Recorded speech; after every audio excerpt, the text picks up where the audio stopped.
Hi everyone, welcome back to our channel. నేను మీ మల్లేశ్వరి. ఈరోజు వీడియోలో మా ఫ్యామిలీకి ఎంతో ఇష్టమైన రెసిపీ, మా ఫేవరెట్ రెసిపీ మీతో షేర్ చేసుకోబోతున్నానండి. రైస్ రవ్వ ఉప్మా అండి. అంటే బియ్యపు నూకతో రవ్వ రెడీ చేసుకొని దాంతో చాలా టేస్టీగా ఉప్మా రెడీ చేసుకోవచ్చు. అది నేను ఈ వీడియోలో చూపిస్తానండి. ఇది చాలా tasty and simple recipe, breakfast recipe అండి.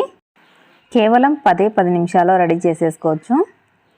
దానికోసం ముందుగా కొన్ని బియ్యం తీసుకొని బాగా కడిగి ఆరబోసి దాన్ని రవ్వలాగా గ్రైండ్ చేసుకోవాలండి. మరీ మెత్తగా గ్రైండ్ చేసుకోకండి.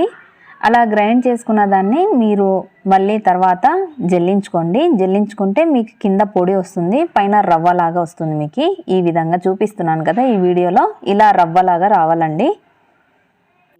అప్పుడే మనకు ఉప్మా అనేది చాలా పర్ఫెక్ట్గా వస్తుంది. ఇలా ఇంట్లో రెడీ చేసుకోవడం కొద్దిగా ప్రాసెస్ ఎక్కువైతుంది, కష్టంగా అనిపిస్తుంది అంటే కనుక మీరు ఫ్లోర్ మిల్లో కూడా ఇది రెడీ చేసుకోవచ్చు. వాళ్ళు నూకలాగా వేయండి అంటే కనుక వేస్తారండి. ఈ రవ్వ కొద్దిగా ఎక్కువ క్వాంటిటీలోనే రెడీ చేసుకొని స్టాక్ పెట్టుకోండి ఇంట్లో. ఆ తర్వాత మనం ఎప్పుడు కావాలనుకుంటే అప్పుడు ఈజీగా క్విక్గా రెడీ చేసేసుకోవచ్చు. ఇప్పుడు స్టవ్ మీద ఒక ప్యాన్ పెట్టుకోండి. అందులో 4 టేబుల్ స్పూన్ దాకా ఆయిల్ వేసుకోండి. ఈ రవ్వకు కొద్దిగా ఆయిల్ ఎక్కువే అవసరం అండి. ఈ ఆయిల్ కాస్త వేడయ్యాక అందులో 1 టీ స్పూన్ ఆవాలు, 1 టీ స్పూన్ జీలకర్ర, 1 టీ స్పూన్ శనగపప్పు, 1 టీ స్పూన్ మినపప్పు, ఇవన్నీ ఒక 1 మినిట్ దాకా ఫ్రై చేసుకోవాలి. ఇది బాగా వెడల్పుగా ఉండే ప్యాన్ తీసుకోండి. రవ్వ బాగా మనము కలుపుకోవడానికి, స్టీర్ చేసుకోవడానికి చాలా ఈజీగా ఉంటుంది. ఇప్పుడు మనం ఇందులోకి సన్నగా పొడుగా తరిగి పెట్టుకున్న ఆనియన్స్ వేసుకుందాము. ఆనియన్స్ ఎంత ఎక్కువ వేసుకుంటే అంత టేస్టీగా ఉంటుందండి మన రవ్వ ఉప్మా. నేనైతే 3 మీడియం సైజ్ ఆనియన్స్ తీసుకున్నానండి. మీకు ఇంకా టేస్టీగా రావాలి అనుకుంటే ఇంకా కాస్త ఆనియన్స్ ఎక్కువ వేసుకోండి, ప్రాబ్లం లేదు. ఇందులోకి మనము సాల్ట్ యాడ్ చేసుకుందాము. సాల్ట్ నేను కల్లుప్పు తీసుకుంటున్నానండి. నేను ఎక్కువగా ఇదే యూస్ చేస్తుంటానండి. మీరు కావాలనుకుంటే సన్న ఉప్పు అయినా యాడ్ చేసుకోండి. ఇప్పుడు బాగా అంతా ఒకసారి కలుపుకుందాము. ఈ ఆనియన్స్ ఫ్రై అయ్యే వరకు వెయిట్ చేద్దాము. ఆనియన్స్ ఎక్కువ తీసుకున్నాం కాబట్టి ఇది ఫ్రై అవ్వడానికి కొద్దిగా టైం పడుతుంది. ఈ రైస్ రవ్వ ఉప్మాకి ఆయిల్ ఎక్కువ కావాలి, ఆనియన్స్ ఎక్కువ కావాలండి. ఈ 2 టిప్స్ మాత్రం అస్సలు మర్చిపోకండి. అప్పుడు మన రవ్వ ఉప్మా అనేది చాలా పొడిపొడిలాడుతూ చాలా టేస్టీగా వస్తుంది. ఓకే, చూసారు కదా ఆనియన్స్ దూరగా ఫ్రై అయిపోయాయి. ఇప్పుడు మనం ఇందులోకి పచ్చిమిర్చి, ఎండుమిర్చి, అలాగే ఒక రెమ్మ కరివేపాకు యాడ్ చేసుకోవాలి. ఇవి కూడా ఒక 1 మినిట్ దాకా ఫ్రై చేసుకుందాము. పచ్చిమిర్చి కట్ చేసి వేసుకోండి, బాగుంటుంది. ఇప్పుడు ఇందులోకి గోడంబి యాడ్ చేసుకుందాము. గోడంబి అనేది టోటల్గా ఆప్షనల్ అండి. మీకు ఉంటే వేసుకోండి, లేదంటే స్కిప్ చేయొచ్చు. నేనైతే టేస్ట్ బాగుంటుందని వేసానండి. ఇప్పుడు ఒకసారి అంతా బాగా కలుపుకుందాము. ఫ్లేమ్ మాత్రం మీడియం ఫ్లేమ్లో పెట్టుకోండి, అడుగు అంటకోకుండా ఉంటుంది. ఇప్పుడు మనం ఇందులోకి సన్నగా తరిగి పెట్టుకున్న క్యారెట్ యాడ్ చేసుకుందాము. క్యారెట్ చాలా చాలా టేస్టీగా ఉంటుందండి ఇందులో యాడ్ చేసుకుంటే కనుక. ఈ క్యారెట్ లేకపోతే కనుక అసలు ఈ రవ్వ ఉప్మా అనేది టేస్ట్ రాదండి. ఇదొకటి థర్డ్ టిప్ గుర్తుపెట్టుకోండి. క్యారెట్ ఎంత సన్నగా తరిగి పెట్టుకుంటే అంత మంచిదండి, త్వరగా ఫ్రై అయిపోతాయి.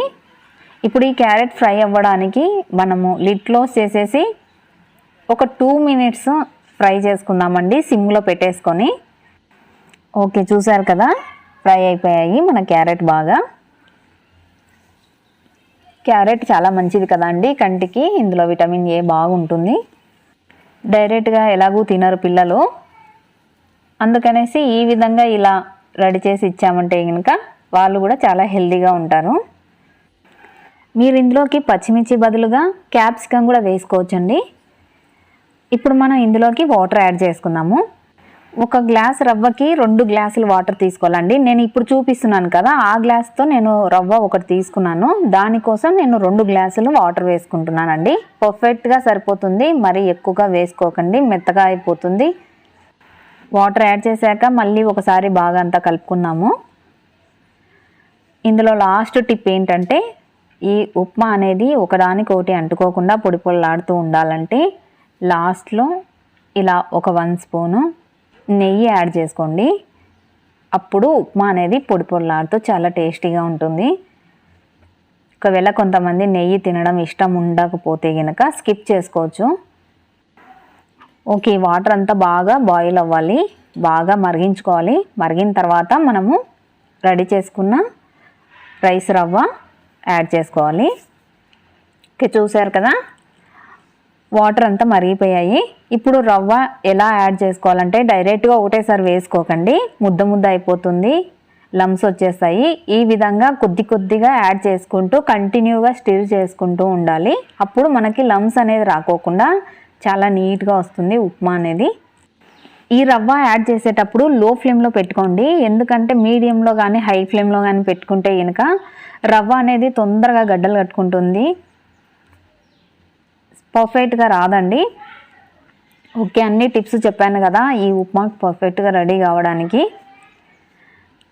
ఇప్పుడు ఇది దగ్గర పడాక మూత పెట్టేసి 2 మినిట్స్ అండి మగ్గించుకుంటే సరిపోతుంది, మనకి ఉప్మా రెడీ అయిపోతుంది. వెంటనే వేడి వేడిగా సర్వ్ చేసుకోకుండా ఆఫ్ చేసుకున్న తర్వాత కూడా మళ్ళీ ఒక 5 మినిట్స్ వెయిట్ చేయండి, ఆ నీరు అనేది పీల్చుకుంటుంది. ఆ తర్వాత మనకు పొడి పొడిలాడుతూ ఉప్మా రెడీ అయిపోతుంది. ఇది మన తాతల లాంటి కాలం నుంచి వచ్చిన ఉప్మా అండి. జనరల్గా ఇప్పుడు మనం ఏం చేస్తున్నామంటే బొంబాయి రవ్వతో కానీ లేదంటే బన్సీ రవ్వతో కానీ ఉప్మా రెడీ చేసుకుంటూ ఉంటాం కదా, కానీ ఇది చాలా తక్కువ అండి చేసుకోవడము. ఇది పిల్లలకి లంచ్ బాక్స్లో కూడా చాలా బాగుంటుందండి, చాలా క్విక్గా రెడీ అయిపోతుంది.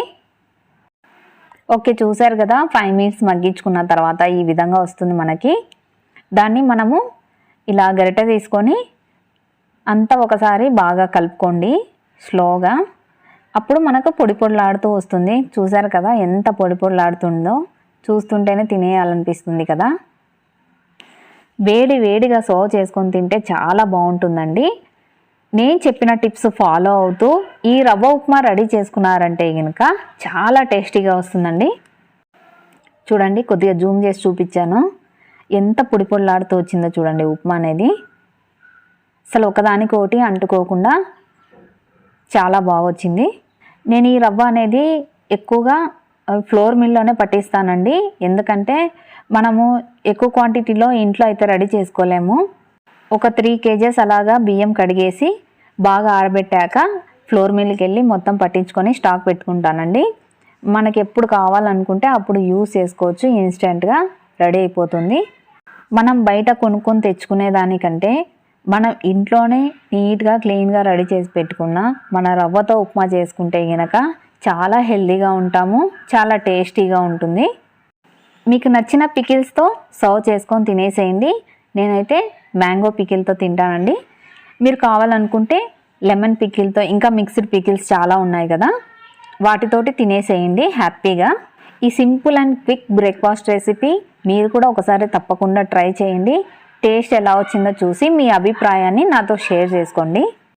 ఫ్రెండ్స్, వీడియో నచ్చితే కనుక లైక్ చేసి షేర్ చేసి మన ఛానల్కి సపోర్ట్ ఇవ్వండి. మరిన్ని సింపుల్ అండ్ టేస్టీ రెసిపీస్ కోసం మన ఛానల్ని మాత్రం మర్చిపోకుండా సబ్స్క్రైబ్ చేసుకోండి. Thank you for watching.